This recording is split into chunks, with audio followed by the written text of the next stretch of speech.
Hi ನಮಸ್ತೆ welcome back to my channel. ಯಾರೆಲ್ಲ video ನೋಡ್ತಿದ್ದಾರೆ ಪ್ಲೀಸ್ ಸಬ್ಸ್ಕ್ರೈಬ್ ಮಾಡಿಕೊಂಡು ಸಪೋರ್ಟ್ ಮಾಡಿ. ಹಾಗೆ ಇವತ್ತು ಅಂಗನವಾಡಿಯಲ್ಲಿ ತಾಯಂದಿರ ಸಭೆ ಇದೆ ಎಂದು ಕರೆದಿದ್ದರು. ಹೋಗಿದ್ವಿ. ಇದರಲ್ಲಿ ತುಂಬ ಮಾಹಿತಿಗಳನ್ನೆಲ್ಲ ತಿಳಿಸ್ಕೊಟ್ರು. ನಿಮಗೂ ಕೂಡ ಯೂಸ್ ಆಗುತ್ತೆ ಅಂದು ಎಲ್ಲ ಹಾಕೋಣ ಅಂದು ಎಲ್ಲ ವೀಡಿಯೋಸ್ ಮಾಹಿತಿ ಎಲ್ಲ ಹಾಕಿದ್ದೇನೆ. ಪ್ಲೀಸ್ ವಿಡಿಯೋ ಯಾರು ಸ್ಕಿಪ್ ಮಾಡದೆ ಕೊನೆ ತನಕ ನೋಡಿದರೆ ನಿಮಗೂ ಯೂಸ್ ಆಗ್ಬೋದು ಅಂದ್ಕೊಂಡಿದ್ದೀನಿ. ಇವ್ರು ಬಂದು ನಮ್ಮ ಮನೆಯವ್ರ ಸ್ನೇಹಿತರು, ಹಾಗೆ ನಮ್ಮ ವಾರ್ಡ್ ಮೆಂಬರ್ ಕೂಡ ಹೌದು. ಹಾಗೆ ಸೊ ಇವ್ರ ಹೆಸರು ಬಂದುಬಿಟ್ಟು ಸುಭಾಷ್ ಮಾಳ್ಗಿ ಅಂತ ಹೇಳಿ. ಸುಭಾಷ್ ಸರ್ ಕಡೆಯಿಂದನೇ ಈ ಕಾರ್ಯಕ್ರಮನ ಉದ್ಘಾಟನೆ ಮಾಡಿಸಿದ್ರು. ಇವರು ಕೂಡ ಇದರಲ್ಲಿ ತುಂಬ ಮಕ್ಕಳ ಬಗ್ಗೆ, ತಾಯಂದ್ರ ಬಗ್ಗೆ, ಹಾಲು ಕುಡಿಸೋದ್ರ ಬಗ್ಗೆ ಎಲ್ಲ ಬಗ್ಗೆನೂ ಒಳ್ಳೆ ಮಾಹಿತಿ ಕೊಟ್ಟಿದ್ದಾರೆ. ಈ ವಿಡಿಯೋನ ಸ್ಕಿಪ್ ಮಾಡಿದ್ರೆ ಕೊನೆ ತನಕ ನೋಡಿದರೆ ಎಲ್ಲ ಮಾಹಿತಿನೂ ನಿಮಗೆ ಸಿಗುತ್ತೆ. ಕೊನೆ ತನಕನೂ ನೋಡಿ. ಇಂಜೆಕ್ಷನ್ನು, ಆಮೇಲೆ ಎಫ್ಎಸ್ 3 ತಿಂಗಳದೊಳಗೆ ಎಫ್ಎಸ್ ಗುಳಿಗೆ, 4 ತಿಂಗಳ ಮೇಲೆ 4 ತಿಂಗಳ ಮೇಲೆ ಕ್ಯಾಲ್ಸಿಯಂ ಗುಳಿಗೆ, ಹಂಗೆ 9 ತಿಂಗಳವರೆಗೂ ಟ್ಯಾಬ್ಲೆಟ್ ತಗೋಬೇಕು, 2 ಇಂಜೆಕ್ಷನ್ ತಗೋಬೇಕು. ಆಮೇಲೆ ಹೆರಿಗಾಗಿಂದ ಇದು ನೆಕ್ಸ್ಟ್ ಹೆರಿಗಾಗಿಂದನೂ ಕ್ಯಾಲ್ಸಿಯಂ ಗುಳಿಗೆ ತಗೋಬೇಕು, ಯಾಕಂದ್ರೆ ಕಮ್ಮಿ ಆಗಬಾರ್ದು. 4 ತಿಂಗಳಿಗೆ ಆಗೋದಿದ್ದ ಗುಳಿಗೆ ಕೊಡ್ತಾರೆ, ಅದನ್ನ ಹೋಗ್ಬೇಕು. ಯಾಕಂದ್ರೆ ಅಲ್ಲಿ ಇಲ್ಲಿ ನೀವು ಸಿಹಿ ಚಹಾ ಮಾಡಿರ್ತೀರಿ, ಗರ್ಭಿಣಿಯರೊಂದು ಏನೋ ಫಂಕ್ಷನ್ ಇದು ಮಾಡಿರ್ತೀರಿ, ರಕ್ತ ಕಮ್ಮಿ ಆಗ್ಬಾರ್ದು ಅಂದು 4 ತಿಂಗಳಿಗೆ ಒಂದು ಅಡ್ವಾಂಟೇಜ್ ತಗೋಬೇಕು. ನೀವು ತಗೊಂಡು ಆಮೇಲೆ ಗುಳಿಗೆ ತಗೋಬೇಕು. ಆಮೇಲೆ ಹೆರಿಗೆ ಆಗಿದ ನಂತರ ನೀವು 9 ತಿಂಗಳು ತುಂಬ 9 ದಿವಸಕ್ಕೆ ಹೆರಿಗೆ ಆಗ್ತದಲ್ಲ, ಅವಾಗೂ ನೀವು ಎಲ್ಲ ಇವು ಏನು ತರಕಾರಿಗಳು ಗರ್ಭಿಣಿ ಇದ್ದಾಗನೇ ಮತ್ತು ಇವು ಸೊಪ್ಪು, ಇವು ಮೆಳಕೆ ಕಾಳು, ಆಮೇಲೆ ಫುಡ್ ಸೇರಿಸ್ಬೇಕು. ಯಾಕಂದ್ರೆ ಈಗಿನ ಹಾಲದೊಳಗೆ ಎಣ್ಣೆ ಹೊಡೆದು ಅಷ್ಟೊಂದು ಶಕ್ತಿ ಇರಂಗಿಲ್ಲ. ನೀವೇನಂದ್ರೆ ಅಂಗಡಿ ಒಳಗ ಪಾನಿಪುರಿ ತಿನ್ನೋದು, ಆಮೇಲೆ ಜಂಕ್ ಫುಡ್ ಇವನ್ನೆಲ್ಲ ತಿನ್ನೋದು ಅವನ್ ಬಿಡ್ಬೇಕು. ನೀವು ಸ್ವಂತ ಈ ತರಕಾರಿ ಇರ್ತದಲ್ಲ ಹೆಚ್ಚಿ ತೊಳಿಬೇಡ್ರಿ. ಅದನ್ನ ಹೆಚ್ಚಿ ತೊಳೆದ್ರೆ ಎಲ್ಲ ಹೋಗ್ತದಲ್ಲ ವಿಟಮಿನ್ಸ್ ಇರೋದು, ಅದನ್ನ ತೊಳೆದು ಹೆಚ್ಚಬೇಕು. ಆಮೇಲೆ ಯಾವ್ದು ಬೇಸ್ ತಿನ್ಬೇಕು, ಯಾವ್ದು ಬೇಸ್ ತಿನ್ಬಾರ್ದು ಅನ್ನೋದು ನಿಮ್ಗೆ ಗೊತ್ತಿರ್ಬೇಕು. ಈ ಮುಲ್ಲಂಗಿ ಸೊಪ್ಪನ್ನು ತಳಸಂಗಿಲ್ಲ, ಅದು ಸೊಪ್ಪನ್ನ ಇದು ಮಾಡ್ಬೇಕು. ಆಮೇಲೆ ಸೊಪ್ಪು ಅದನ್ನು ತಿನ್ಬಾರ್ದು, ಇದು ತಿನ್ಬಾರ್ದು, ಹಂಗಾಕತಿ ಹಿಂಗತಿ ಅವನ್ನೇನು ಇದು ಮಾಡ್ಬಾರ್ದು. ಎಲ್ಲ ಸಮತೋಲನ ಆಹಾರ ಎಲ್ಲವೂ ತಿನ್ಬೇಕು. ಹಣ್ಣು, ಆಮೇಲೆ ಈಗ ತಿನ್ನೋರು ಮಟನ್ನು, ಆಮೇಲೆ ಕೋಳಿ ತತ್ತಿ, ಅವನ್ನ ಬೇಸ್ ತಿನ್ಬೇಕು. ಆಮೇಲೆ ಈ ಸಬ್ಬಸ್ಗಿ ಅದ್ರ ಒಳಗೂ ಭಾಳ ಇದು ಇರ್ತೈತಿ. ಸಬ್ಬಸ್ಗಿ ಪಟ್ನಿ ಸಬ್ಬಸ್ಗಿ ತಿನ್ಬೇಕು. ಅದು ಸ್ವಲ್ಪ ಬಜ್ಜು ಕರಗ ಅಂತ ಒಂದು ಇದು ಇರ್ತೈತೆ, ಅದನ್ನು ತಿನ್ಬೇಕು. ಆಮೇಲೆ ಈ ಚಾ ಕುಡಿತೀರಿ ನೀವು, ಚಾ ಸ್ವಲ್ಪ ಕಮ್ಮಿ ಮಾಡ್ತಾರೆ.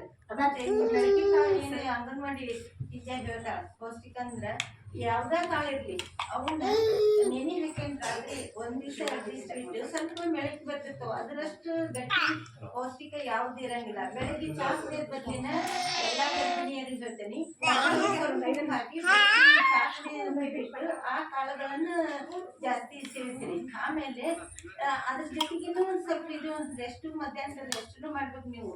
ಆಮೇಲೆ ಇಲ್ಲಿ 9 ತಿಂಗಳು ಹೆರಿಗೆ ಆದ ನಂತರ ಮಕ್ಕಳಿಗೆ ಯಾವ ರೀತಿ ಹಾಲು ಕುಡಿಸ್ಬೇಕನ್ನೋದು ನಮ್ಮ ಆಶಾ ಕಾರ್ಯಕರ್ತರು ಹೇಳ್ತಾರ, ಡಾಕ್ಟರ್ ಹೇಳ್ತಾರ. ಎಲ್ಲ ಆಸ್ಪತ್ರೆಗೆ ಆಗ್ಬೇಕು ಹೆರಿಗೆ. ಯಾಕಂದ್ರ ಈಗ ಮನೆ ಒಳಗೆ ಹೆರಿಗೆ ಯಾರು ಆಗಂಗಿಲ್ಲ. ಅವಾಗ ಅಷ್ಟೊಂದು ದೊಡ್ಡ ಜಾಗ ಬೆಳೆದು ಗೊತ್ತಿತ್ತು. ಅವಾಗ ಹಿಂಗ ಅಂತ ನಾವು ಡ್ಯೂಟಿ ಮಾಡೋ ಮುಂದ ಟೆಂಟ್ನ್ಯಾಗ ಹೊಡೆದು ಹೆಣ್ಮಕ್ಳಿಗೆ 14 ಆಗ ನೋವು ಕೊಡ್ತಿದ್ರು ಅವರು. ಈಗ ಅಂತಹ ಶಕ್ತಿ ಇಲ್ಲ. ಎಲ್ಲ ಆಸ್ಪತ್ರೆಗೆ ಹೋಗ್ಬೇಕು. ಆಸ್ಪತ್ರೆ ಇರ್ತಾವ ನಿಮ್ಗೆ, ಸರ್ಕಾರಿ ಆಸ್ಪತ್ರೆ ಬೇಕಾ ಅಲ್ಲಿ ಬಿಟ್ಟು ಬೇರೆ ಕಡೆ ಎಲ್ಲಾರ ಹೋಗಿ ನೀವು, ಆದ್ರೆ ಆಸ್ಪತ್ರೆಗೆ ಹೆರಿಗೆ ಆಗ್ಬೇಕು ನೀವು. ಆ ಹೆಸರು ಹೆರಿಗೆ ಆದ ತಕ್ಷಣ ನೀವು ಮಕ್ಕಳಿಗೆ ಏನ್ ಮಾಡ್ಬೇಕಂತಂದ್ರ, ಅವು ನೀವೇನಂತೀರಿ, ಹಾಲು ಈಗ ಕುಡಿಸ, ಈ ಹಾಲ ಬಿದ್ದಿಲ್ರಿ ಅಂತೀರಿ. 6 ತಿಂಗಳಿಗೆ ಗರ್ಭಿಣಿಗೆ ಹಾಲು ಬಿದ್ದಿರ್ತಾವ, ಎಲ್ಲಿ ಹೋಗವು ನೋಡ್ರಿ. ಒಬ್ಬೊಬ್ರು ಕೇಳ್ತಾರ, ನಮ್ಗೆ ಹಾಲು ಬಿದ್ದವ್ರಿ ಸಿಸ್ಟರ್, 6 ತಿಂಗಳಿಗೆ ಬಿದ್ದವು ಅಂತ ದೇವ್ರು ಕೊಟ್ಟ ಹಾಲು, ಅವನ್ನ ನೀವು ಹಿಂಡೋದು ಚೆಲ್ಲೋದು ಮಾಡಬಾರ್ದು. ಹೆರಿಗೆ ಆದ ತಕ್ಷಣ ಅವನ್ನ ಆಗನ ಒಂದು ಅರ್ಧ ತಾಸದೊಳಗನ ಹಾಲು ಕುಡಿಸ್ಬೇಕು ಅದನ್ನ. ಯಾಕಂದ್ರೆ ನಿಮಗೆ ಗರ್ಭಿಣಿ ಇದ್ದಾಗ ಹೇಳಿರ್ತಾರ ಸಿಸ್ಟರ್, 6 ತಿಂಗಳಿಗೆ ಅದು ಯಾವ ರೀತಿ ಜಳಕ ಮಾಡ್ಬೇಕು, ಯಾವ ರೀತಿ ನೀವು ಬಿತ್ತಬೇಕು ಸ್ತನ ಅನ್ನೋದು ಅವಾಗ ಹೇಳಿರ್ತಾರೆ ನಿಮಗೆ. ಫಸ್ಟ್ ಗರ್ಭಿಣಿ ಇದ್ದಾಗ ಅವನ್ನೆಲ್ಲ ತಿಳ್ಕೊಂಡು ತಿಳ್ಕೊಂಡ ನಂತರ ಹೆರಿಗೆ ಆದ ತಕ್ಷಣ ಆ ಈಗಿನ ಹಾಲು ಅಂತಾರೆ, ಅದ್ರಾಗ 6 ಮಾರು ರೋಗಗಳನ್ನು ಓಡಿಸುವಂತ ಒಂದು ಶಕ್ತಿ ಇರ್ತೈತಿ. ಈಗ ನಾವು ಹೆಂಗ ಆಕಳ ಹಾಲು ತರ್ತೇವಿ, ಆಕಳ ಹಾಲು ತಂದ್ರೆ ಅವನೇನ್ ಚೆಲ್ತೇವೆ ನಾವು, ಚೆಲ್ಲಂಗಿಲ್ಲ, ಬೆಲ್ಲ ಸಿಕ್ಕೊಂಡು ಗಿಣ್ಣ ಅಂತಂದು ಮಾಡ್ಕೊಂಡು ತಿಂತೇವೆ. ಹಂಗಾಗಿ ಈವಿನ ಹಾಲು ಮಕ್ಕಳಿಗೆ ಭಾಳ ಒಂದು ಇಂಜೆಕ್ಷನ್ ಪವರ್ ಇದ್ದಂಗೆ ಅದಕ್ಕೆ. ಆ ಹಾಲನ್ನ ಕುಡಿಸ್ಬೇಕು. ಆಮೇಲೆ ಬೆಚ್ಚಗಿಡೋದು. ಆಮೇಲೆ ಮಕ್ಕಳಿಗೆ ಎದೆ 6 ತಿಂಗಳ ತನಕನೂ ಎದೆ ಹಾಲ ಕುಡಿಸ್ಬೇಕು. ನೀವೇನು ಮಾಡ್ತೀರಿ, ಸೌಂದರ್ಯ ಹೋಗತಿ ಅಂದು ಹಾಲನ್ನ ಕುಡ್ಸಂಗಿಲ್ಲ ಭಾಳ ಮಂದಿ. ನನ್ನ ಸೌಂದರ್ಯ ಕಮ್ಮಿ ಆಕತ್ತೆಂದು ಆ ಮಕ್ಳಿಗೆ ಏನೈತಲ್ಲ ಹಾಲು ಕುಡ್ಸೋದ್ರಿಂದ ಅವು ಪೌಷ್ಟಿಕ ಇದನ್ನು ಬೆಳಿತಾವು, ಒಳ್ಳೆ ದಷ್ಟಪುಷ್ಟವಾಗಿ ಬೆಳಿತಾವು. ಇದನ್ನ ಮಾಡ್ತಾರೆ. ಆಮೇಲೆ ಗರ್ಭಿಣಿಯರಿಗೆ ಸ್ಕ್ಯಾನಿಂಗು ಮಾಡಿಸ್ರಿ 2 ಸಲ. ಫಸ್ಟ್ನೇ ಗರ್ಭಿಣಿ 2-3 ತಿಂಗಳಾಗಿಂದ 6 ತಿಂಗಳಾಗಿಂದ ಸ್ಕ್ಯಾನಿಂಗ್ ಮಾಡಿಸ್ಬೇಕು. ಹಂಗೆ ಮಾಡಿಸ್ಬೇಡ್ರಿ. ಗರ್ಭಿಣಿ ಇದ್ದಾಗ 2, ಯಾಕಂದ್ರೆ ಫಸ್ಟ್ 3 ತಿಂಗಳದೊಳಗೆ ಮಗು ಏನ್ ಬೆಳೆದೈತಿ ಏನಿಲ್ಲ ಅಂಗವಿಕಲ ಐತಿ ಏನೈತಿ ಅನ್ನೋದು ಹೇಳ್ತಾರ. ಅದಕ್ಕೆ 2 ಸ್ಕ್ಯಾನಿಂಗ್ ಮಾಡಿಸ್ಬೇಕು. ಅವಾಗ 3 ತಿಂಗಳೊಳಗೆ ಅದು ಮಗು ಬೆಳಿಲಿಲ್ಲ, ನೆಟ್ ಸರಿ ಇಲ್ಲ ಅಂದ್ರೆ ಸರ ಹೇಳ್ತಾರ, ಇಲ್ಲಮ್ಮ ಇದು ಮಗು ಸರಿ ಬೆಳೆದಿಲ್ಲ, ಅವಾಗ ಅಭಾಷಣ ಮಾಡಿಸ್ಬಿಡ್ರಿ. ಯಾಕಂದ್ರೆ ಡಾಕ್ಟರ್ ಹೇಳ್ತಾರ. ಅದನ್ನ ಹಂಗ ಬಿಟ್ಟೆ ಅಂದ್ರೆ ನಿಮ್ಗೆ ಮುಂದೆ ಆ ಮಕ್ಳು ಮಂದ ಬುದ್ಧಿ ಆಗ್ಲಿ ಅಂಗವಿಕಲ ಆದ್ರೆ ನಿಮಗ್ ತೊಂದ್ರಿ. ಈಗ ಮನೇನ್ ಕೆಲ್ಸನೂ ಜಾಸ್ತಿ ಇರ್ತಾವು. ಆಮೇಲೆ ಆ ಮಕ್ಕಳನ್ನ ನೋಡ್ಕೊಳಕ್ಕೂ ನಮ್ ಕಡೆಯಿಂದ ಆಗಂಗಿಲ್ಲ, ಹೌದಲ್ಲ? ಆಗ ಏನ್ ಹೇಳ್ತಾರ, ಒಟ್ಟು ಡಾಕ್ಟರ್ ಸರಿ ತಗೊಂಡು ಅದನ್ನ ಆಭಾಷಣ ಮಾಡಿಸರಿ. ಆಮೇಲೆ ನೆಕ್ಸ್ಟ್ ಇದು ವ್ಯಾಕ್ಸಿನ್, ಮಕ್ಕಳಿಗೆ ವ್ಯಾಕ್ಸಿನ್ ಅನ್ನು ಹಾಕಿಸ್ಬೇಕು ನೀವು. ಯಾಕಂದ್ರ ಒಬ್ಬೊಬ್ರು ಏನ್ ಮಾಡ್ತಾರ, ನೋವಾಕವು ಇಂಜೆಕ್ಷನ್ ನೋವಾಕ ಮತ್ತೆ ಒಳಗೆ ವ್ಯಾಕ್ಸಿನ್ ಕಳಿಸ್ಬೇಕಾಕತಿ. ಅದಕ್ಕೆ ಅದು ಒಂದು ಹುಟ್ಟು ಕೂಡಲೇ ವಿಟಮಿನ್ ಕೆ, ಆಮೇಲೆ ಜ್ಯೂರೋಪೋಲೆ, ಹೆಪಟೈಟಿಸ್ ಅಂತ ಆಸ್ಪತ್ರೆ ಒಳಗೆ ಸಿಗ್ತಾವು. ತಕ್ಷಣ ಹೆರಿಗೆ ಆಗಿ 24 ತಾಸದಾಗ 3 ಹಾಕ್ತಾರ. ಆಮೇಲೆ BCG ಹಾಕ್ಬೇಕು. BCG ಹಾಕೋದ್ರಿಂದ 1 ವರ್ಷದೊಳಗೆ ಬಾಲಕ್ಷಯ, TB ಕಾಯಿಲೆ ಅಂತಿರಲ್ಲ ಅದು ಬರಂಗಿಲ್ಲ. 1 ವರ್ಷದೊಳಗೆ ಆಗ್ಬೇಕು. ಆಮೇಲೆ 1.5 ತಿಂಗಳಿಗೆ ಪೆಂಟ ಅಂತಂದು 1.5 ತಿಂಗಳಿಗೆ ಹಾಕಿಸ್ತಾರ. ಈ ಸಿಸ್ಟರ್ ಇಂಜೆಕ್ಷನ್ ಅಂತೂ ಈ ಕಡೆ ಅಯ್ಯೋ 3-4 ಹೆಂಗ್ರಿ ಸಿಸ್ಟರ್? ಅವಾಗ ಹಂಗಿತ್ತು, ಇವಾಗ ಹಿಂಗೈತಿ, ಹೌದಲ್ಲ? ಈಗ ಪೆಂಟ ಅಂತಂದು ಇಂಜೆಕ್ಷನ್ ಮಾಡ್ತಾರ. ಆಮೇಲೆ ಈ ಕಡೆ ನಿಮೋಕಾಕಲ್ ಅಂದು ಮಾಡ್ತಾರ. ನಿಮೋಕಾಕಲ್ ಅಂದ್ರೆ ಉಸಿರಾಟದ ಪಕ್ಕೆ ಸೆಳ್ತ ಬರೋದು ಹೋಗೋದು ಮಾಡ್ತಿರ್ತದಲ್ಲ, ಅದು ಕಾಯಿಲೆ ಬರಬಾರ್ದು ಅಂತಂದು ಮತ್ತೆ 2.5 ತಿಂಗಳಿಗೆ ಹಾಕಿಸ್ಬೇಕು, 3.5 ತಿಂಗಳಿಗೆ ಹಾಕ್ಬೇಕು. ಬಿಡಂಗಿಲ್ಲ ಅವ್ರು. ನಾವು SSLC ತನಕನೂ ಆ ಮಗು ಬಿಡಂಗಿಲ್ಲ ನಾವು. ಯಾಕಂದ್ರೆ ಮತ್ತೆ 10 ತಿಂಗಳಿಗೆ ಅಮ್ಮಾರಿ ಹೇಳ್ಬಾರ್ದಂದು ಕಣ್ಣಾಗಿ ಅವು ಹೇಳ್ಬಾರ್ದಂದು ಅಮ್ಮಾರ ಅವು 4 ಈಗ ಬಂದವು. ಯಾಕಂದ್ರೆ 2 ತೊಡೆ 2 ಕೈ. ಸಿಸ್ಟರ್ 4 ರೀ. ಯಾಕ್ರಿ ಸಿಸ್ಟರ್? ನೋವು ಆಗ್ತತ್ರಿ ಮಕ್ಳಿಗೆ. ಅಲ್ಲ, ನೋವು ಆಗ್ತತಿ, ಅದ್ರದ್ದು ಇದನ್ನ ತಗೋಬೇಕು. 1.5 ವರ್ಷಕ್ಕೂ ಇಂಜೆಕ್ಷನ್ ಅದಾವು. ಆಮೇಲೆ 1ನೇ ಅಲ್ಲಿ ಬಿಡಂಗಿಲ್ಲ ನಾವು. ಮತ್ತು ವಿಟಮಿನ್ ಎ ಅಂತಂದು ಆ ವಿಟಮಿನ್ ಎ ಬಾಟ್ಲಿ ಇರ್ತೈತಿ. ಯಾವಾಗ 10 ತಿಂಗಳಿಂದ ಸ್ಟಾರ್ಟ್ ಮಾಡ್ತೇವೆ. ಅದ್ರ ಒಳಗೆ ಎಲ್ಲ ಇರ್ತೈತಿ. ಆ ವಿಟಮಿನ್ ಬಾಟ್ಲಿ ಹಳದಿರ್ತೈತಿ ನೋಡಿ. ಅದ್ರಾಗ ತತ್ತಿ ಗಿರಡಿ, ಆಮೇಲೆ ಕರಿಬೇವಿನ ಎಲೆ, ಆಮೇಲೆ ಶೇಂಗಾ ಕಡ್ಲಿ, ಇದಿರ್ತೈತಿ ನೆಲಗಡ್ಲಿ ಶೇಂಗಾ ಅಂತಿರಲ್ಲ, ಅದ್ರ ಒಳಗೆ ಎಣ್ಣೆ, ಮೀನದ ಎಣ್ಣೆ ಅವೆಲ್ಲ ಸೇರಿ ವಿಟಮಿನ್ ಎ ಆಗಿರ್ತೈತಿ. ಅವನ್ನ ಏನ್ ಮಾಡ್ತೀವಿ ಅಂತಂದ್ರೆ 10 ತಿಂಗಳಿಗೆ ಹಾಕಸ್ರಿ, 1.5 ವರ್ಷಕ್ಕೆ ಹಾಕಸ್ರಿ. ಆಮೇಲೆ ನಿಮ್ಮ ಮನೆ ಒಳಗ ಆಶಾ ಇರ್ತಾಳಿಲ್ಲ, ಆಕೆ 6 ತಿಂಗಳಿಗೆ ಒಮ್ಮೆ ಬಂದು ಹಾಕ್ತಾಳ. ಅದನ್ನ ದಯವಿಟ್ಟು ಕಣ್ಣು ನೀಚಳಾಗ್ತಾವು, ಅವನು ವಿಟಮಿನ್ ಎ ಹಾಕಸ್ರಿ. ಅಲ್ಲಿಗೂ ಬಿಡಂಗಿಲ್ಲ ನಾವು. 1ನೇ ಕ್ಲಾಸಿಗೆ ಮತ್ತೆ ತಗೊಂತೇವ. ಅವ್ರಿಗೆ ನೀವೇನಂದ್ರಿ, DPT 1ನೇ ಕ್ಲಾಸಿಗೆ DPT, 4ನೇ ಕ್ಲಾಸಿಗೆ CD, 10ನೇ ಕ್ಲಾಸಿಗೆ TD. ಇಲ್ಲಿ ತನಕ ಸರಪಳಿ ನಮ್ದು ಇಮ್ಯುನೈಸೇಷನ್ ಹುಟ್ಟಿದ ತಕ್ಷಣದಿಂದ ಹಿಡಿದು 16 ವರ್ಷದ ತನಕ ಸರಪಳಿ. ಅದಕ್ಕೆ ದಯವಿಟ್ಟು ಇವು ಏನದವಲ್ಲ ಗೌರ್ಮೆಂಟ್ ರೂಲ್ಸು ಎಲ್ಲ ಒಳ್ಳೆಯದೇ ಯೋಜನೆಗಳಿದ್ದವು. ದಯವಿಟ್ಟು ಎಲ್ಲ ಹಾಕಿಸಿ ಅಂತ ನಾನು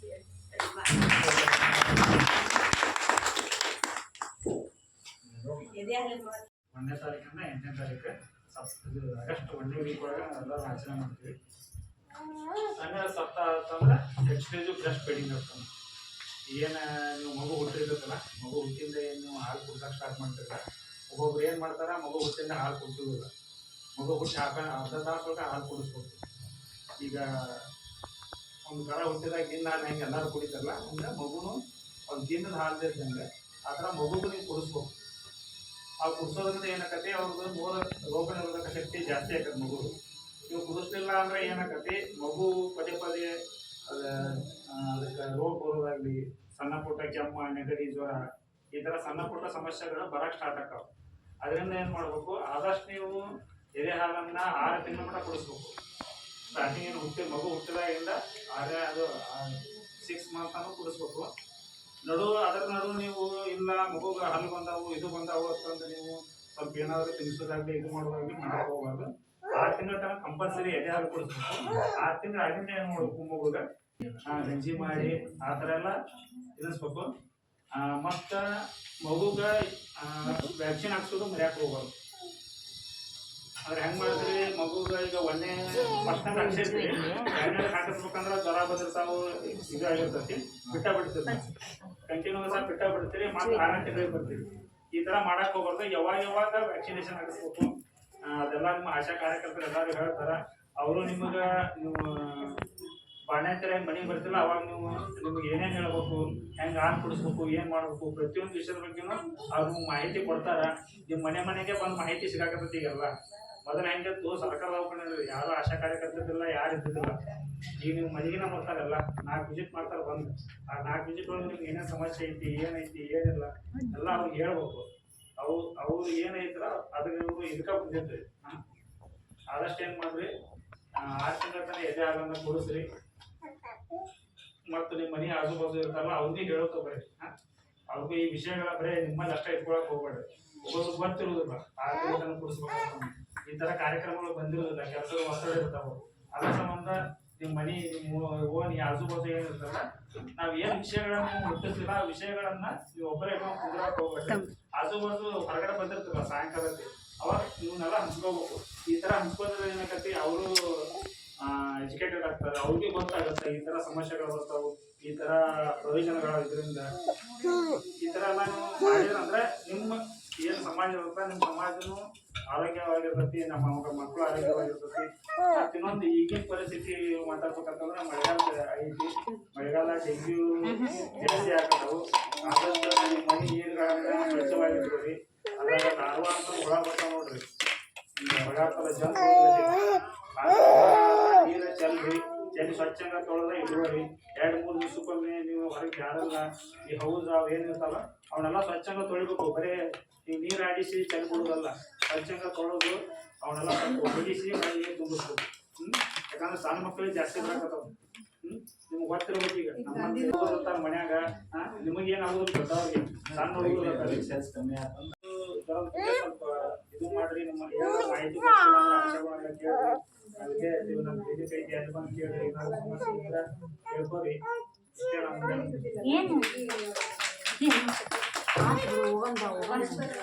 ನಮ್ಮಲ್ಲಿ ಇದು ಮಹಿಳಾ ಮತ್ತು ಮಕ್ಕಳ ಅಭಿವೃದ್ಧಿ ಇಲಾಖೆ ನಿಮಗೆ ಗೊತ್ತೈತಿ. ಈಗ ಎಲ್ಲ ಕಡೆನೂ ಅಂಗನವಾಡಿ ನಡೀತಾ ಇದ್ದಾರೆ. ಈಗ ಅದ್ರ ಜೊತೆಗೆ ಆರೋಗ್ಯ ಇಲಾಖೆಯವರು ಕೂಡ ನಿಮ್ಮ ಏರಿಯಾಕ್ಕೆ ಬರ್ತಾರೆ. ಇಷ್ಟೊತ್ತು ನಾನು ಸಿಸ್ಟರ್ ಹೇಳಿದ್ರು ನಿಮಗೆ, ನಾವು ಬಂದು ಏನು ಮಾಡ್ತೀವಿ, ಅವ್ರು ನಮ್ಮ ಆಶಾ ಕಾರ್ಯಕರ್ತರು ಏನು ಮಾಡ್ತಾರೆ ನಿಮ್ಮಲ್ಲಿ ಬಂದು ಅಂತ. ಅದೇ ರೀತಿ ಅವ್ರು ಹೆಂಗೊಂದು ಇಲಾಖೆ ಇದೆಯೋ, ನಮ್ಮ ಮತ್ತು ಮಹಿಳಾ ಮತ್ತು ಮಕ್ಕಳ ಅಭಿವೃದ್ಧಿ ಇಲಾಖೆ ಅಡಿಯಲ್ಲಿ ನಮ್ಮ ಅಂಗನವಾಡಿ ಕಾರ್ಯಕರ್ತೆಯರು ಎಲ್ಲ ಕಡೆನೂ ಅಂಗನವಾಡಿ ಒಂದೊಂದು ವ್ಯಾಪ್ತಿಗೆ ಐತೆ, ಹೌದಾ?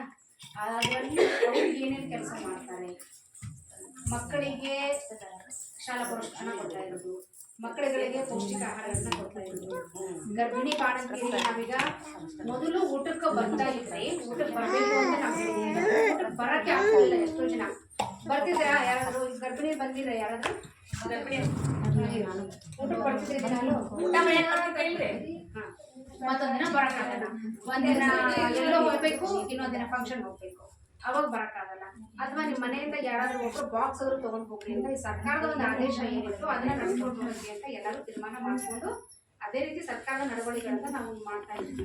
ಅದರಲ್ಲಿ ಎಷ್ಟು ಜನ ಇಲ್ಲಿಗೆ ನಮ್ಮ ಪೌಷ್ಟಿಕ ಆಹಾರ ತಲುಪದೋ ಇಲ್ವೋ ಆಗ್ತಿರ್ಲಿಲ್ಲ. ಅದು ಗೊತ್ತಿರೋ ವಿಷಯ ನಮಗೂ. ಹಾಗೆ ಮುಂದೆ ನಾನು ಬಾಣಂತನ ಮಾಡ್ಕೋಬೇಕು, ಮಗುನ ಹೆರ್ಬೇಕು ಅಂದ್ರೆ ನಮಗೆ ನಂಜುತನ ಆಗ್ತವೆ, ಅದ್ರ ಜೊತೆಗೆ ಮಗು ಸಾಯ್ತದೆ. ನನಗೆ ನಂಜು, ನಾನೇನು ಗರ್ಭಿಣಿ ಆಗಿರ್ತೀನಿ 12 ವರ್ಷದ ಒಳಗೆ, ಅವ್ರಿಗೇನಾಗ್ತದೆ ಒಳಗೆ ನಂಜು ಉತ್ಪತ್ತಿ ಆಗ್ತದೆ. ನಂಜಿನಿಂದ ಸಾವಾದ್ದು ಕೇಳಿರ ಇಂಥವೆಲ್ಲ ನೀವು. ಅಯ್ಯೋ ಏನ ವರ್ಷ ನೋಡಂಗಿಲ್ಲ, ನೀವು ವರ್ಷ ಮಾತಾಡಂಗಿಲ್ಲ, ನನ್ಗೆ ಗೊತ್ತಾಯ್ತದ. ಆಡ್ಕಡೆ ನೋಡಿ ನಾನು ಆಕೆಗೆ 17 ವರ್ಷ ಆಗಿತ್ತು ಬಿಡ, ಅದಕ್ಕೆ ಅದು ಮಗು ಸತ್ತು ಅಕ್ಕಿನ ಸತ್ತು ಅಂತ ನೀವು ಅನ್ನಂಗಿಲ್ಲ. ಯಾಕ ಡಾಕ್ಟರ್ ಏನೋ ಮಾಡಿದ್ರಂತ, ನೆಟ್ಟಗ ತೆಗಿಲಿಲ್ಲ ಅಂತ. ಇವ್ರು ಆಮೇಲೆ ಇನ್ನೊಂದು ಬರ್ತೀರಿ, ಅದ್ರ ಜೊತೆ ಮೊದಲು ಡಾಕ್ಟರ್ ಹೋಗ್ತಿರ್ರಿ, ಅದು ಕೊಟ್ಟಾಗ ಅದಕ್ಕಿಂತ ಮುಂಚೆ ಏನ್ ತಿಂತಿದ್ದಕ್ಕೆ ಅಂಗನವಾಡಿ ಏನಾರು ತಿಂದ ಅಂತ ಕೇಳ್ರಿ. ಅಲ್ಲೇನ ತಿಂತಿದ್ದ ಅಂತ ಅವ್ರ ನೆಟ್ಟ ಬೇಡಿಲ್ಲ ಅಂತ ಇವು ಮಾತು ಬರ್ತಾವ. ಯಾಕೆ ಬರ್ಬೇಕಿದ್ದು ಮಾತುಗಳು? ಯಾಕೆ ನಮಗ ತಿಳುವಳಿಕೆ ಇಲ್ಲ. ಇಷ್ಟು ಒಳಗ್ ಮಾಡ್ಕೊಂಡ್ರ ಆಮೇಲೆ ಆ ಮಗುನ ಹೆಂಗ ನೋಡ್ಕೋಬೇಕು ಗೊತ್ತಿರಲ್ಲ. ಏನ್ ಜ್ಞಾನ ಇರ್ತತಿ, ಶಾಲೆಗೆ ಹೋಗಿರ್ತತಿ, ಕಾಲೇಜ್ ಹೋಗಿರ್ತತಿ, ಮನ್ಯಾಗ ನೋಡಿರ್ತತಿ ಆ ಹುಡುಗಿ, ಹೌದಿಲ್ಲ? ಎಲ್ಲದನ್ನು ಒಂದು ಏಜ್ ಲಿಮಿಟ್ ಅಲ್ಲಿ ಹಂಗ್ ಮಾಡ್ಯಾರ.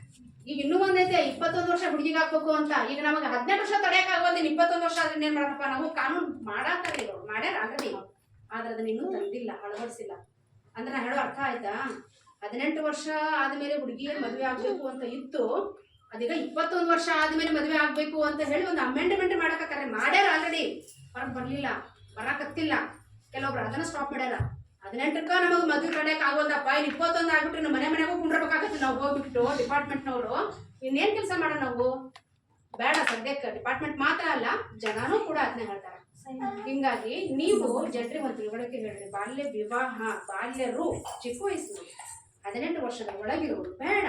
ಒಂದು ದಿನ ಕಾಯಿರವ್ವ, 18 ದಿನ ತುಂಬಿ ಮರದಿನ ಮದುವೆ ಮಾಡಿ ಯಾಕೆ ಅಂತ ನಿಮಗೆ ಅಪ್ಪ ಅವನಾಗ್ಲಿ. ಈಗ ಸಂಪಾದನಾಗರಿ ನಿಮ್ಮ ಅಕ್ಕಪಕ್ಕದವ್ರಿಗೂ ಹೇಳ್ರಿ, ನಮ್ಮ ಆಶಾದವ್ರು ಹೋಗ್ತಿರ್ತೀರಿ, ನೀವು ಕೂಡ ಅವ್ರಿಗೆ ಗಮನದಲ್ಲಿ ಬಂದ್ರೆ ಅಂತ ಹುಡುಗಿರು ಏನಾದ್ರು ನೋಡಿದ್ರೆ, ಅಥವಾ ಅಂತ ಅಪ್ಪ ಅಮ್ಮ ಪೇರೆಂಟ್ಸ್ ಯಾರಾದ್ರು ಇದ್ರೆ ಅವ್ರಿಗೆ ಸ್ವಲ್ಪ ನೀವು ಹೇಳ್ತಾ ಇರ್ಬೇಕು ಅವ್ರಿಗೆಲ್ಲ. ಆಮೇಲೆ ನೀವು ಕಾರ್ಡ್ ಕೊಡ್ಬೇಕಾದ್ರೂ ಇನ್ನೊಂದು ನಾನು ನಿಮ್ಮಲ್ಲಿ ಒಂದು ತಿಳ್ಕೊಳ್ತೇನೆ ಮೇಡಮ್, ಕಾರ್ಡ್ ಕೊಡ್ಬೇಕಾದ್ರೆ ಅವ್ರದ್ದು ಏಜ್ ಪ್ರೂಫ್ ಇನ್ನೊಂದು ಆಧಾರ್ ಕಾರ್ಡ್ ಅಲ್ಲವೇ ಅಲ್ಲ. ಆಧಾರ್ ಕಾರ್ಡ್ ಅಥೆಂಟಿಕೇಟೆಡ್ ಅಲ್ಲವೇ ಅಲ್ಲ. ಆಧಾರ್ ಕಾರ್ಡ್ ಯಾವತ್ತು ಬದಲಾವಣೆ ಆಗ್ತಿರ್ತಾವ. ನಮಗೆ ವಯಸ್ಸಿನ ಪ್ರಮಾಣ ಪತ್ರ ಬೇಕೇ ಬೇಕು ಅಂದ್ರೆ ಒಂದು ಶಾಲಾ ದೃಢೀಕರಣ ಪತ್ರ, ಅಥವಾ ನನ್ನ ಮಾರ್ಕ್ಸ್ ಕಾರ್ಡು, ಅಥವಾ ಶಾಲಾ ಯಾವುದರ ಒಂದು ಜನನ ಪ್ರಮಾಣ ಪತ್ರ, ಇವೆಲ್ಲ ತಗೊಳ್ಬೇಕು. ಅಥೆಂಟಿಕೇಟೆಡ್ ಆಗಿ ಮದುವೆ ಆಗ್ಬೇಕಾದ್ರೆ ಸಾಮಾನ್ಯವಾಗಿ ಎಲ್ಲಾ ಕಡೆನೂ ಅಷ್ಟೇ ಏನ್ ಕೊಡಲ್ಲ, ಅವರು ಆಧಾರ್ ಕಾರ್ಡ್ ಕೊಡ್ತಾರೆ. ಜನ್ಮ ದಿನಾಂಕ ಅಥವಾ ಜನನ ಪ್ರಮಾಣ ಪತ್ರ, ಶಾಲಾ ದೃಢೀಕರಣ ಪತ್ರ, ಪ್ರಸಂಗ ದೃಢೀಕರಣ ಪತ್ರ ಯಾವುದನ್ನು ಕೊಡೋದಿಲ್ಲ ಅವರು. ಹಿಂಗಾಗಿ ಆಮೇಲೆ ಇಲ್ಲೂ ಅಷ್ಟೇ, ಇವು ಆರೋಗ್ಯ ಇಲಾಖೆಯಲ್ಲಿ RCH ಒಂದು ಪೋರ್ಟಲ್ನಲ್ಲಿ ಗರ್ಭಿಣಿಯರು ಬಂದಾಗ ಅವ್ರನ್ನ ದಾಖಲೆ ಮಾಡ್ಕೊಳಕ್ ಒಂದೈತೆ, ಅವರೆಲ್ಲ ಮಾಡ್ಕೊಡ್ತಾರೆ. ಅವಾಗಲೂ ಕೂಡ ಅವರು ನೀವು ಮಾಡ್ಕೊಳ್ಬೇಕಾದ್ರೆ ಆಧಾರ ನೋಟ್ ಅಥೆಂಟಿಕೇಟೆಡ್ ಆಧಾರ ಅಲ್ಲವೇ ಅಲ್ಲ, ಅಲ್ವೇ ಅಲ್ಲ, ಅಲ್ವೇ ಅಲ್ಲ. ನಾನು 1000 ಸರಿ ಅದು ಹೇಳ್ತೀನಿ, ಉಪಯೋಗ ಇಲ್ಲ ಆಧಾರ. ನಾನು ಇವತ್ತೇ ಚೇಂಜ್ ಮಾಡಿಸ್ಬೋದು, ಒಂದು ತಿಂಗಳಾದ್ಮೇಲೆ ಪುನಃ ಮತ್ತೊಂದು ಅಪ್ಡೇಟ್ ಅಂತ ಅವಕಾಶ ಐತೆ. ಅದಕ್ಕೆಲ್ಲ ನನಗೆ ಜನ್ಮ ದಿನಾಂಕ ಬದಲಾವಣೆ ಮಾಡ್ಬೋದು, ತಾಯಿ ಹೆಸರು ಬದಲಾವಣೆ ಮಾಡ್ಬೋದು, ಅಪ್ಪನ ಹೆಸರು ಬದಲಾವಣೆ ಮಾಡ್ಬೋದು, ಗಂಡನ ಹೆಸರು ಬದಲಾವಣೆ ಮಾಡ್ಬೋದು, ಎಲ್ಲದಕ್ಕೂ ಟೈಮ್ ಐತೆ ಅದಕ್ಕೆ. ಹಿಂಗಾಗಿ ಆಧಾರ್ ಕಾರ್ಡು ಯಾವತ್ತೂ ಎಲ್ಲದಕ್ಕೂ ಅಥೆಂಟಿಕೇಟೆಡ್ ಅಲ್ಲ. ಇದೇ ವಿಷಯ ಸಿಸ್ಟರ್ ನಮಗೆ ನಿನ್ನೆ ಚರ್ಚೆ ಮಾಡಿರೋದು. ನಿಮ್ಮ ಆರೋಗ್ಯ ಇಲಾಖೆ ಎಲ್ಲ ಡಿಪಾರ್ಟ್ಮೆಂಟ್ಗೂ ಅಲ್ಲಿ ಅದಕ್ಕೆ ನಿಮ್ಮಲ್ಲೂ ಅದೇ ಬರ್ತದೆ ಮಾಹಿತಿ. ನೀವು ತಗೋಬೇಕಾದ್ರೆ ಶಾಲೆಗೆ ಇದನ್ನ ತೊಗೊಂಡು ಬಂದ್ಬಿಟ್ಟು ಅವರಿಗೆ ಜನನ ಇದನ್ನ ತಗೊಳಕ್ತದೆ. ಯಾಕಂದ್ರೆ ನೀವು ಎಂಟ್ರಿ ಮಾಡಿದಾಗ RCH ಕೊಟ್ಟದಲ್ಲಿ ಅದೇನು ತಗೊಳ್ತದೆ ಅಂದ್ರೆ, ಜನ್ಮ ದಿನಾಂಕ ಹಾಕಿದ ಕೂಡಲೇ 16 ವರ್ಷ 8 ತಿಂಗಳು, 16 ವರ್ಷ 3 ತಿಂಗಳು, ಇಷ್ಟು ದಿನ ಕರೆಕ್ಟಾಗಿ ಅದನ್ನೇ ತಗೊಳ್ತದೆ. ಅದು ಪೂರ್ತಿ ತಿಂಗಳು ತಗೊಳ್ಳೋದಿಲ್ಲ, ಪೂರ್ತಿ ವರ್ಷ ತಗೊಳ್ಳಿ. ನಿಮ್ಮ ಸ್ಕೂಲ್ಗಳಲ್ಲಿ ಆಗಲಿ, ನಿಮ್ಮ ಮಕ್ಕಳಿಗೆ ಆಗಲಿ, ನಿಮ್ಮ ಮೊಮ್ಮಕ್ಕಳಿಗೆ ಆಗಲಿ, ನೀವು ಎಲ್ಲೆಲ್ಲಿ ಹೋಗ್ತಿರೋ ಅಷ್ಟು ವರ್ಷ ಆಗಬೇಡ್ರಿ ಅಂತಾನೆ ಹೇಳಿ. ಇದ್ರ ಜೊತೆಗೆ ಇನ್ನೊಂದು ನಾನು ಹೇಳ್ತೀನಿ, ಪೊಲೀಸ್ ಕೇಸ್ ಖಂಡಿತ ಆಗ್ತವೆ. ಮದುವೆ ಆದರೂ ಆಗ್ತವೆ, ಮಕ್ಕಳು ಮಾಡ್ಕೊಂಡ್ರು ಆಗ್ತವೆ.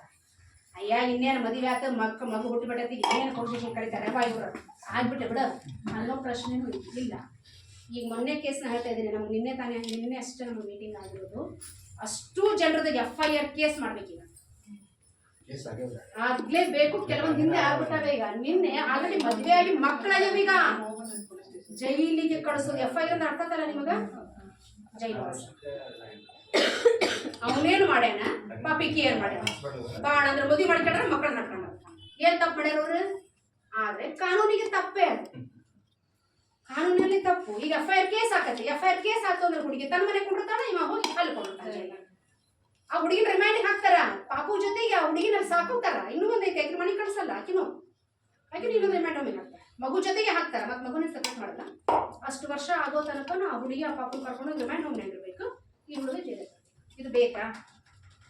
ಮಾಡ್ಕೊಂಡ್ಬಿಟ್ಟಾರ ಬಿಡು, ಹೋಗ್ಲಿ, ಅದೇನಾಕತಿ. ಹೋಗ್ರೆ ಧರ್ಮಸ್ಥಳ ಮಾಡ್ಕೊಂಬರ್ರಿ, ಹೋಗ್ರೆ ಆ ಊರಿಗೋ ಮಾಡ್ಕೊಂಬರ್ರಿ, ಹೋಗ್ರಿ ಸುಮ್ಮನೆ ಹೋಗ್ರಿ, ಗುಡಿಗೋ ಮಾಡ್ಕೊಂಬರ್ರಿ. ಕಾಮನ್ ಅಲ್ಲ, ಕಾಮನ್ ಆಗೋದು ಬೇಡ. 18 ವರ್ಷ ಆಗಿ ನಾವು ಹೇಳಿದ್ವಲ್ಲ, ಇವತ್ತು ಹಂಗೆ 18 ತುಂಬ ತಪ್ಪ ಮರುದಿನ ಮಾಡ್ರಿ. ಯಾರಿಗೆ ನಿಮಗೆ ಯಾರಿಗೆ ಕಾನೂನು ಬೇಡ ಹೋಗುತ್ತೆ? 20 ವರ್ಷಕ್ಕೆ ಮಾಡ್ರಿ ಅನ್ನಂಗಿಲ್ಲ, 21ಕ್ಕೆ ಮಾಡ್ರಿ ಅನ್ನಂಗಿಲ್ಲ. 18 ವರ್ಷ ನಿಮ್ಗೆ ಪಟ್ಟ ಬಿಫೋರ್. ಯಾಕಷ್ಟು ಬಹಳ ಕೆಟ್ಟದ್ದು ಪರಿಣಾಮ. ಒಂದು ಆರೋಗ್ಯ ದೃಷ್ಟಿಯಿಂದ, ಎರಡನೇದು ಕಾನೂನಾತ್ಮಕವಾಗಿನೂ ಕೆಟ್ಟದ್ದ. ಇವೆಲ್ಲ ಬರ್ತತಿಲ್ಲ. ಅದಕ್ಕೆ ಒಂದು ವಿಷಯ ನಾನು ಹೇಳಬೇಕು ಅಂತ ಆಸೆ ಪಟ್ಟಿದ್ದು, ಇದು ಬಾಲ್ಯ ವಿವಾಹದ ಬಂದ ವಿಷಯನ.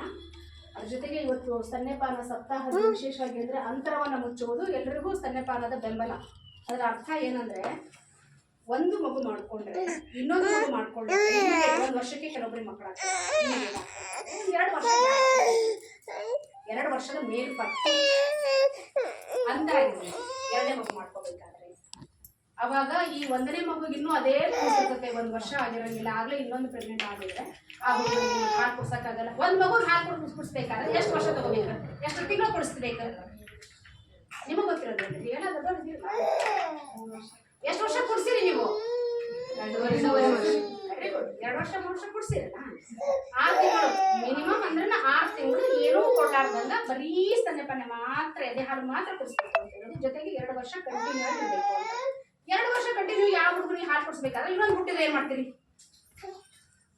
ನಿಮ್ದು ಇನ್ನೊಂದು ಪ್ರಶ್ನೆ, ಅವಳು ಜನ ಹುಟ್ಟಿದ್ರೆ ಏನ್ ಮಾಡ್ರಿ? ಕರೆಕ್ಟಾ? ಅವಾಗ ಕುಡಿಸ್ತೀರಿ ಆಟೋಮೆಟಿಕ್. ಯಾಕಂದ್ರೆ ಒಂದ್ರಾಗನ 2-3 ಮಕ್ಕಳಾಗ್ತಾವ, ಅವಾಗ ಏನು ಮಾಡೋಕ್ಕಾಗಲ್ಲ, ಅನಿವಾರ್ಯ ಹಾಲು ಕುಡಿಸ್ತೀವಿ. ಆದ್ರೆ ಇವತ್ತು ಹುಟ್ಟಿದ ಮೇಲೆ ಮತ್ತೊಂದು ಅಂತರ ನೀವು ಕೊಡ್ಲಿಲ್ಲ ಅಂತಂದ್ರೆ ಈ ಮಗುವಿಗೆ ಪೂರ್ತಿ ಹಾಲು ಸಿಗಲ್ಲ. ಸರಿಯಾಗಿ ಪೂರ್ಣ ಹಾಲು ಸಿಕ್ಲಿಲ್ಲ ಅಂತಂದ್ರೆ ಆರೋಗ್ಯದ ದೃಷ್ಟಿಯಿಂದ ಆ ಮಗುಗೂ ತೊಂದರೆ ಆಗ್ತದೆ. ಬಾಟ್ಲು ಹಾಲು ಶುರು ಮಾಡ್ತೀರಿ. ಅದಕ್ಕೆ ಜೊತೆಗೆ ಬಾಟ್ಲು ಹಾಲು ಕುಡಿದ್ಕೊಂಡ್ರೆ ನೀವು ಈ ತುಟಿ ಎಲ್ಲ ದಪ್ಪ ಆಗಿ ಉಬ್ಬ ಆಗಕ್ಕೆ ಶುರು ಆಗ್ತದೆ. ಏನಾದ್ರು ವಾಂತಿ ಭೇದಿ ಶುರು ಆಗುತ್ತೆ ಮಕ್ಕಳಿಗೆ, ಮತ್ತೊಂದು ಕಾಯಿಲೆ ಶುರು ಆಗ್ತದೆ. ಅದಕ್ಕಾಗಿ ನಿಮಗೆ ಸ್ವಲ್ಪ ಅಂತರ ಇರಲಿ. ಅದೊಂದು ಥೀಮ್, ವರ್ಷ ಒಂದು ಟ್ಯಾಗ್ಲೈನ್ ಕೊಡ್ತಾರೆ. ಈ ಸ್ತನ್ಯಪಾನ ಸಪ್ತಾಹನ ನಾವು ಬರೀ ಬ್ಯಾಡಿ ಮಾತ್ರ ಮಾಡೋದಿಲ್ಲ, ಬೇರೆ ಮಾತ್ರ ಮಾಡೋದಿಲ್ಲ, ನಮ್ಮ ಕರ್ನಾಟಕ ಮಾತ್ರ ನಾವು ಮಾಡ್ತಾ ಇಲ್ಲ. ಇಡೀ ವಿಶ್ವದಾದ್ಯಂತ, ಇಡೀ ವಿಶ್ವ ಬೇರೆ ಬೇರೆ ದೇಶಗಳಲ್ಲಿ, ಅಮೇರಿಕಾ ಆಗಲಿ, ಕೆನಡಾ ಆಗಲಿ, ಏನೇನೋ ಹೆಸರು ಕೇಳಿರ್ತೀವಿ ನಾವು, ಅದೆಲ್ಲ ದೇಶಗಳಲ್ಲಿ ಸೇರಿಸಿನೇ ಈ ಸ್ತನ್ಯಪಾನವನ್ನು 1ನೇ ತಾರೀಕಿಂದ 7ನೇ ತಾರೀಕಿನ ತನಕ 7 ದಿನಗಳ ಕಾಲ ಸಪ್ತಾಹವಾಗಿ ಇದನ್ನು ಆಚರಣೆ ಮಾಡ್ತಾರೆ. ಇಷ್ಟು ವಿಷಯ ಹೇಳಲಿಕ್ಕೆ ನನಗೆ ಅವಕಾಶ ಮಾಡಿಕೊಟ್ಟಂತ ಎಲ್ಲರಿಗೂ ಧನ್ಯವಾದ. ನಮಗೆ ಖುಷಿಕರ ಅಂತ ವಿಚಾರ ಇವತ್ತು ಈ ಕಾರ್ಯಕ್ರಮಕ್ಕೆ ನಾನು ಭಾಗವಹಿಸ್ತೇನೆ. ಆಲ್ರೆಡಿ ಮೇಡಮ್ ಅವರು ಭಾಳ ಸಾಕಷ್ಟು ಅವರ ಸಲಹೆಗಳನ್ನು, ಅನುಭವಗಳನ್ನು ನಮಗೆಲ್ಲ ಹೇಳಿದ್ದಾರೆ. ಮೇಡಮ್ ಅವರು ಕೂಡ ಹಂಚ್ಕೊಂಡಿದ್ದಾರೆ, ಸರ್ ಭಾಳ ಒಳ್ಳೆ ಸವಿಸ್ತಾರವಾಗಿ ಹೇಳಿದ್ದಾರೆ. ಆದರೆ ಇನ್ನೊಂದು ಕೊರತೆ ಏನು ಕಾಣ್ತಾ ಇದ್ದಾರೆ, ಸ್ಟ್ರೆಂತ್ ಇಲ್ಲ. ಈಗ ನಮ್ಮಲ್ಲಿ ತಾಯಂದ್ರೆ ಎಷ್ಟು ಜನ ಇದ್ದಾರೆ? 53 ತಾಯಂದಿದ್ದಾರೆ. ತಾಯಂದ್ರೆ 50 ಜನ ಇದಾರೆ ಅಂದ್ರೆ ಅಟ್ಲೀಸ್ಟ್ ಒಂದು 50% ಆದ್ರೂ ಒಂದು ಕಾರ್ಯಕ್ರಮಕ್ಕೆ ಭಾಗವಹಿಸಿದ್ರೆ ನೀವು ಕಾರ್ಯಕ್ರಮ ಮಾಡಿದ್ರು ಕೂಡ ಒಂದು ಸಾರ್ಥಕತೆ. ಏನೇ ಇರಲಿ, ನಾವು ಇಷ್ಟೆಲ್ಲ ಶ್ರಮ ವಹಿಸಿ ನೀವು ಕೂಡ ಒಳ್ಳೆ ಅಲಂಕಾರ ಮಾಡಿ ತರಕಾರಿ ಒಂದೆಲ್ಲ ತಂದಿಷ್ಟು ಎಲ್ಲ ಸ್ಟಾಫ್ಗಳನ್ನ ಕರೆಸಿ ಅವ್ರ ಕಡೆಯಿಂದ ಒಂದು 4 ಮಾತಾಡಿಸಿದಾಗ ಅದೊಂದು ಅವೇರ್ನೆಸ್ ಬರ್ಬೇಕಂದ್ರೆ ಅಟ್ಲೀಸ್ಟ್ ಒಂದು 50% ತಾಯಂದ್ರಿದ್ರೆ ಒಳ್ಳೇದು ಇರ್ಲಿ. ನೆಕ್ಸ್ಟ್ ಕಾರ್ಯಕ್ರಮ ಮಾಡಿದಾಗ, ಯಾಕಂದ್ರೆ ಈಗೆಲ್ಲ ಟೀಚರ್ಸ್ 4-5 ವಾರ್ಡಿಂದ ಸೇರ್ಕೊಂಡು ಮಾಡಿದಾಗ ಅಟ್ಲೀಸ್ಟ್ ಒಂದು 50% ಜನ ಆದ್ರೂ ಇರಲಿ. ಮುಂದಿನ ಕಾರ್ಯಕ್ರಮ ಮಾಡಿದಾಗ ಅದೊಂದು ಸ್ಟ್ರೆಂತ್ ಇಲ್ಲ ಅಂತ ನನ್ನ ಒಂದು ವೈಯಕ್ತಿಕ ಅನಿಸಿಕೆ. ಯಾಕಂದ್ರೆ ಏನೇ ಮಾಡಿದಾಗ ಕೂಡ ಅದು ಜನಕ್ಕೆ ತಲುಪಬೇಕು. ಕಾರ್ಯಕ್ರಮ ತಲುಪಿದಾಗ ಸಾರ್ಥಕತೆ.